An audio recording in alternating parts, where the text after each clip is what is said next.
connect, how we argue, and even how we even break up. You know, how did we get here? Is it something that we ever thought we're going to experience, or what changed? Because I'm coming from a different place to what is happening now. Yeah. Of course, change is the only constant thing, like they would say. But the thing is, we must keep changing with changing times. We must keep evolving as times evolve. Even if these times are not positive. Well, do we change to are it? we going to say social media is not positive? We are not going to say that. It has its pros and cons. Yes. Okay. Exactly. It has its positives. It has its pros and cons, like you said. And we just need to learn about the positives and also how to avoid the disadvantages or the negatives in that sense. Right? Social media has many benefits. But the same thing with every other technological advancement. It's going to come with its downsides. It's going to come with challenges, and it's now left for you to learn how to navigate those challenges. The same thing with TV, for example. There's a time where we did not have televisions, and then all of a sudden televisions were in every home. Right? At the time, television was something only people in the upper class had, but there's a time everybody now had a television, and challenges came with having television. In that there were stations, movies that were X-rated, that were not meant for children, and then we needed to navigate around those times. It's the same way now that we have social media. We now need to learn how to navigate around it, how to draw from it, how to take the positives, but also how to make sure it doesn't negatively impact us and our relationships. Okay, I like what you just said now, because most times when I'm mentoring, this generation, these younger ones, I tell them that, look, in your mind, in your head, you know what is right, you know what is wrong. So it is left to you to make that choice. So coming back to our conversation now, would you say social media has made relationships easier or more complicated? Very, very good question. I would say is a two-edged sword. So in a way, it has made our relationship easier, and in a way, it has made it more complicated. And I will tell you how. That made it easier in the sense communication is a lot easier. For example, in relationships, in that right now, long-distance relationships can be managed better because there are more tools for communication. So, right, I can do video calls, I can see my partner wherever it is they are, I can see my friend wherever they are. We can have that FaceTime. It's kind of bridges that absence physically, and all of that. So yeah, in that sense, that's made it easier. We also have the opportunity to connect with other people right now. So I can be in Nigeria and connect with somebody in China, Tokyo. I can connect with somebody in Germany, somebody in the United States of America, somebody in Bauchi, Yobe, and in the eastern part of Nigeria. So yes, in that sense, it has made it easier. Yeah, people who would have met now have the opportunity to meet as a result of social media. But then it has its downsides in the sense that right now, because of social media, there is now unrealistic expectations from people in relationships based on what they are seeing. So right now, I see somebody whose partner does banana for them, and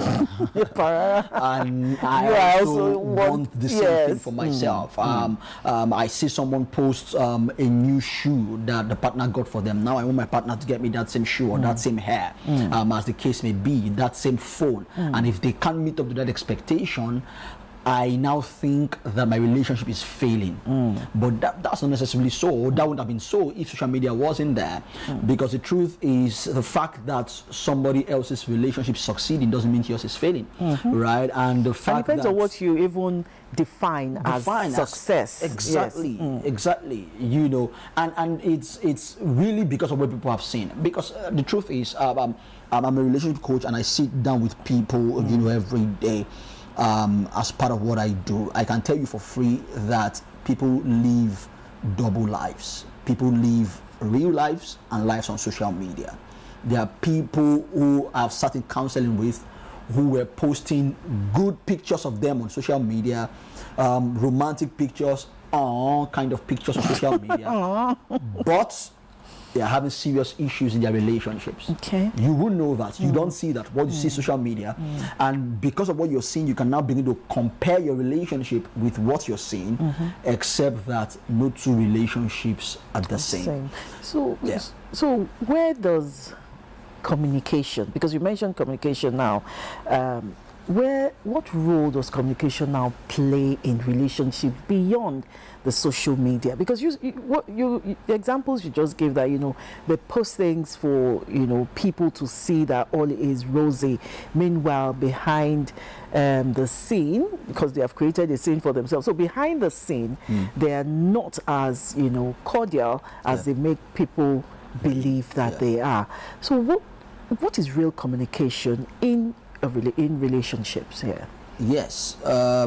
So very importantly, and I think that in a way as well, communication has been affected as a result of social media, in the sense that very few people have real communication right now, because statistics have shown us that people spend a lot more time on their phones than they spend with together other people. Okay. Yeah, connecting with other people. Okay. Yeah, so you could be in the same room with somebody for 1 hour, for example, and they have not spoken a word to you, but they are chatting away with somebody on social media. In fact, they can be grinning chin to chin, smiling about whatever it is they are chatting on social media, and they're never giving you any smile, never said any word to you.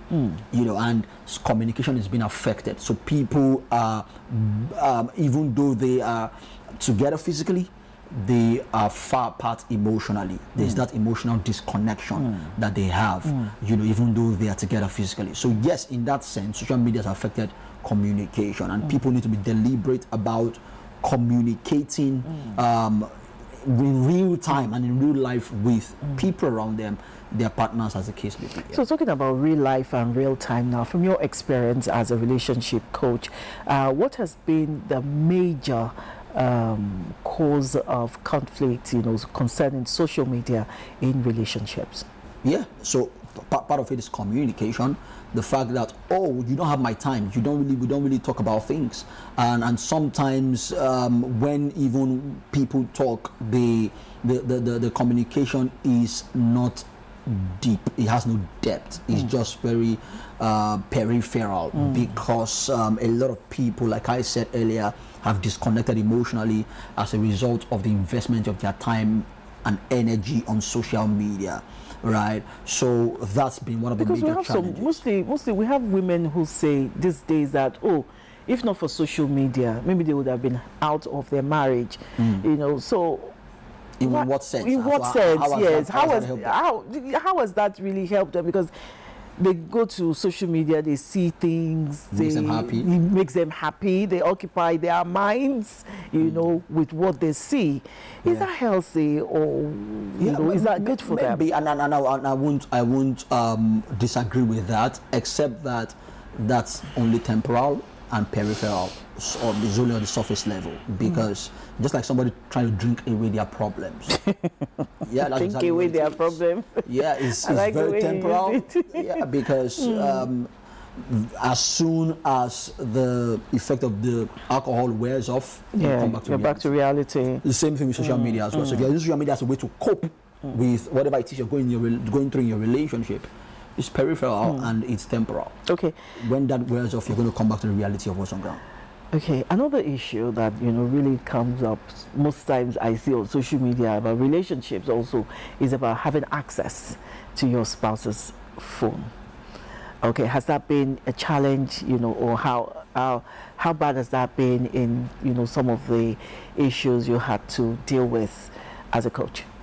Yeah, of course. Having access, there have definitely been debates about whether a partner should have access to their partner's phone, and so on. And of course, yes, that has been a challenge. But you realize that that's only the effect of a cause. it's only the stem of a root, in the sense that the root of that conversation is usually about trust. Yeah, Okay. It's about because trust. if there is trust on both ends, for example, the person who Exactly. wants access to the unrestricted access to the partner's phone,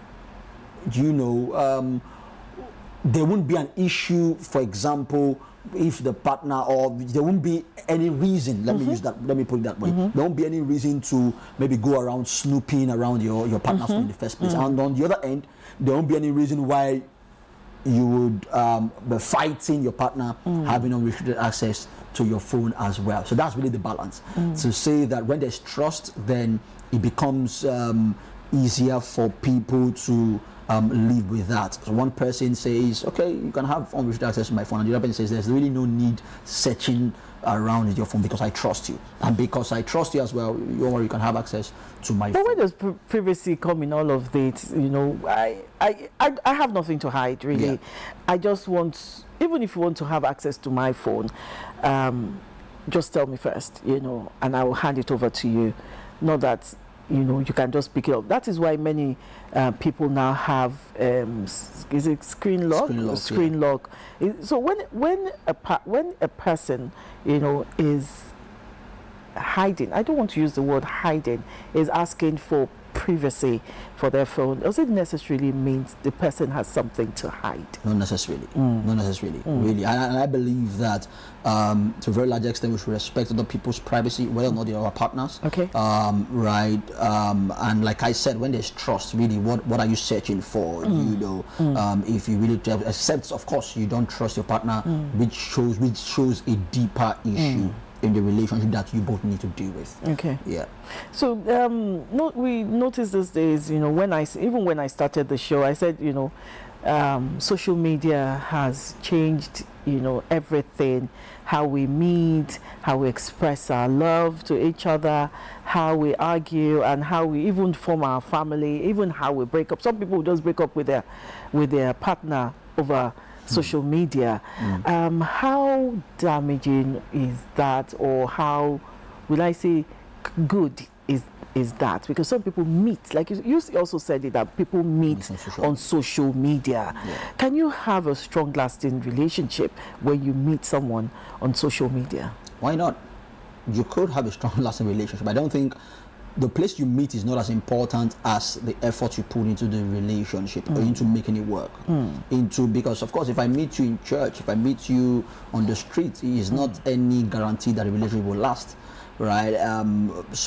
But what I don't agree with is meeting somebody on social media, starting a relationship on social media without meeting them physically to get to know them as individuals. So what do you advise in such scenario? Yeah, I would advise, if you meet somebody on social media, meet them off social media before you make a decision of whether or not you want to be in a relationship with them. It's okay, social media is like the connecting platform to meeting this person. That's fine, right? The same way you could have met them anywhere. The same way you can't say, I met this person, in my school today, and just because I met them in school, I'm going to go ahead to date them. No, I'm going to go ahead to marry them. No. It's the same vein. I met them on social media. Let's meet off social media so that I can get to know you as a person, and then decide if we are compatible enough to go into a relationship. Okay. Yeah. As a relationship coach now, do you encounter scenarios? I think you have talked about it, how social media promotes unrealistic expectations for love and marriage. How do you counsel, people or a couple or partners who have been affected with such? Well, it's about perspective. It's about, seeing the cup half full or half empty, seeing the rose in the thorn or the thorn in the rose, in the sense that whatever you focus on magnifies. If you focus on the negatives in your partner, in your relationship, it's going to be magnified. If you focus on the positives, it's also going to be magnified. And that's what social media takes away from you, in the sense that it sometimes helps you to focus a lot on the negatives, because you are looking at, quote unquote, the positives on social media and think that's the reality of what happens. Like I said earlier, many people have dual lives, one on social media and one in real life. And you need to understand that if anybody relationship is working, even on social media, is because somebody is making it work, right? So if somebody's making it work, then make yours work as well. Yeah, if somebody's grass is green, it's because somebody's watering it. So go ahead and water your own relationship. But at the same time, like I said, no relationship is perfect, right? No matter what it is you see on social media, right? You need to put in the effort to make sure that your relationship becomes whatever it is you want it to be. But is it wrong to desire, you know, what you see on social media that is not a vice, and you would like your marriage or your relationship to be like that? Is there anything wrong in desire, in desiring such? And that's why that's why the word is unrealistic expectations, meaning that they are realistic expectations. Okay. To say that I can expect things from my partner, but let them be realistic. Okay. Let them be things that that my partner can give to me, my partner can do, not things that are almost impossible, things that are not feasible, you know. And when it comes to unrealistic expectations, sometimes it's even about timing. Sometimes at this time, an expectation is unrealistic, and maybe in the next 1 year it becomes realistic. Okay. So you need to know, for example, let me give an example of someone wants the partner to get them, say, iPhone 16. Right. At this point, let's say the partner earns 300,000 naira monthly. That's unrealistic. That'll be a stretch on their finances at this time. But let's say the next 1 year the partner starts to earn 1.5 million naira or 2 million naira per month. That expectation might then become realistic in that sense. So that is how expectations can sometimes move from realistic to unrealistic, or unrealistic to realistic, depending as the case may be. So it's about making sure that whatever expectations you have of your partner is one that is realistic enough for them to meet at that particular point. Okay, let's look at sharing.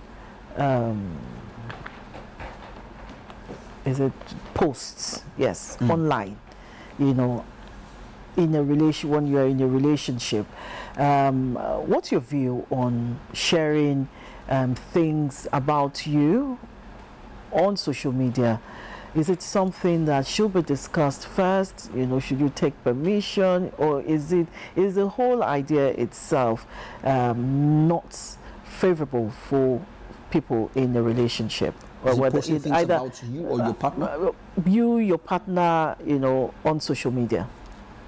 Well, I'm a bit conservative when it comes to this, because so it depends on the individual.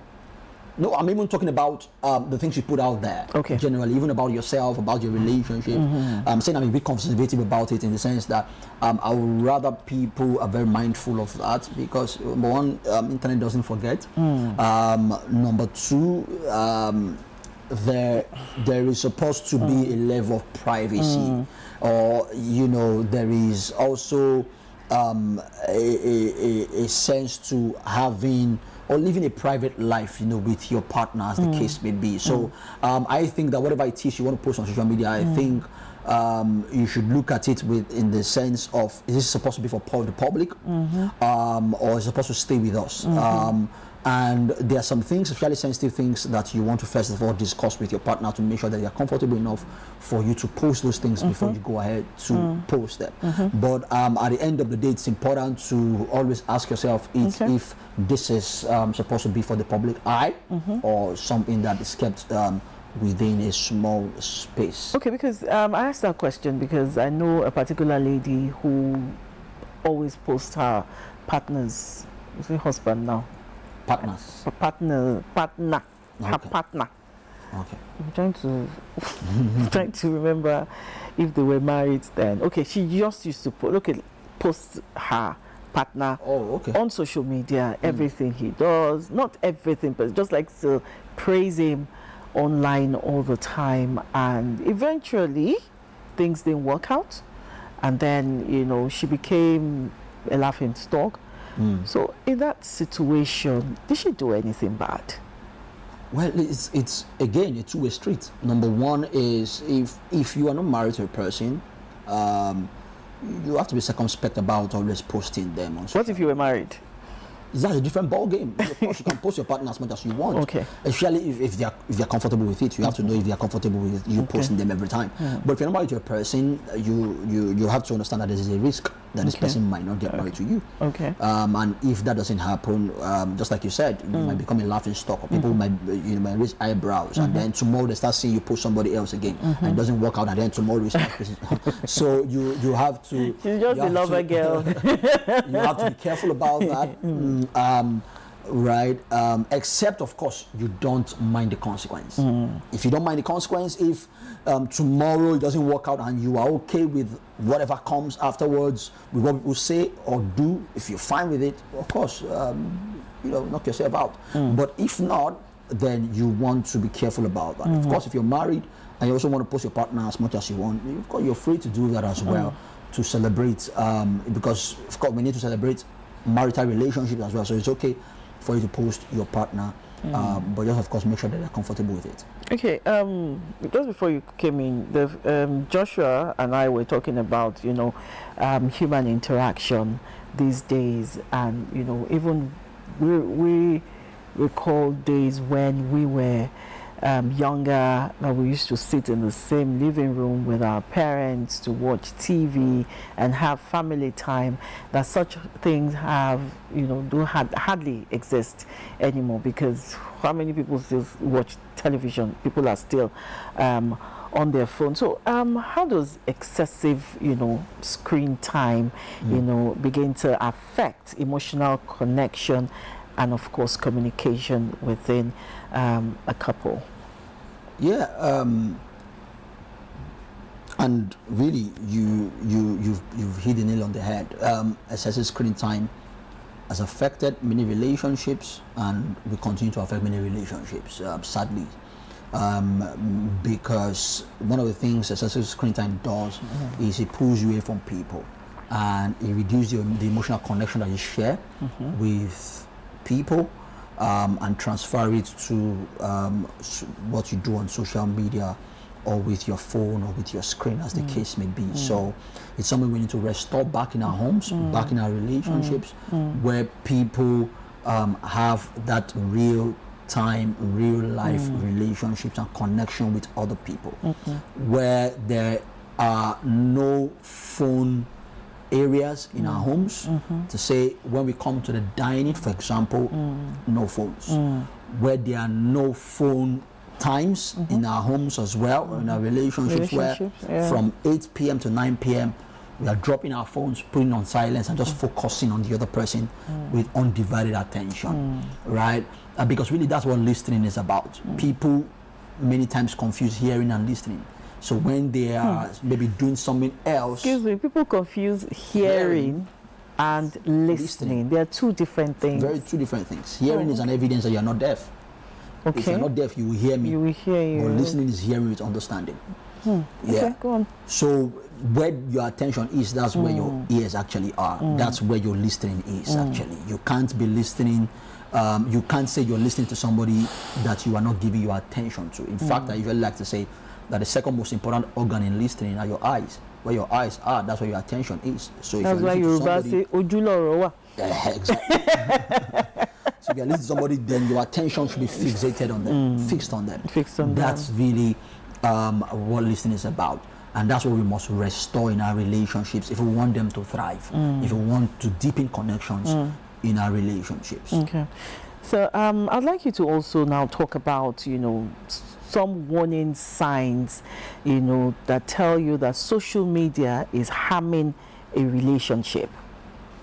Warning signs to look out for, to know that social media is actually, damaging a relationship.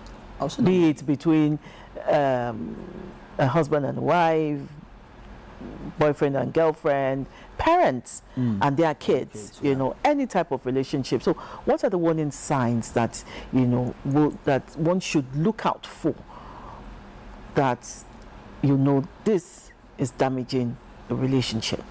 So first of all, if one starts using their phone excessively, it's only a matter of time before it catches up with the relationship. Yeah, it's really going to tell the relationship sooner than later. Secondly, if one partner begins to complain about your excessive use of your device, then you need to begin to pay attention to it. Okay. Right? Thirdly, if you see that communication has been affected, emotional connection has been affected because of excessive use of your phone. You see that, okay, I'd rather be on my phone than talk to my partner. I'd rather be on my phone than be with them, be around them. Then it shows that there's a problem that needs to be resolved. If there are also conflicts around use of phone, screen time, social media, then of course that is something that you need to fix. So those are some warning signs you need to look warning signs. So what is the solution if all these things have happened in the relationship? Number one, become intentional and deliberate. Right? Like I said earlier, become intentional, because you have to be.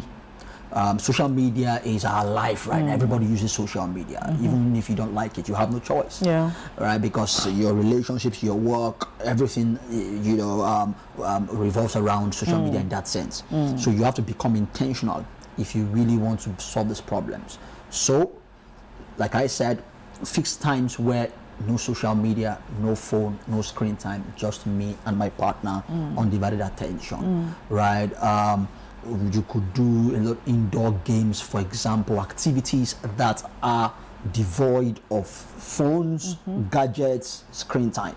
Yeah, those activities will definitely boost connections and boost bonding between you and your partner, right? And of course, keep communication lines open in the sense that communicate. Talk about how these things are affecting you. Talk about if you feel like your partner is using their social media a bit excessively.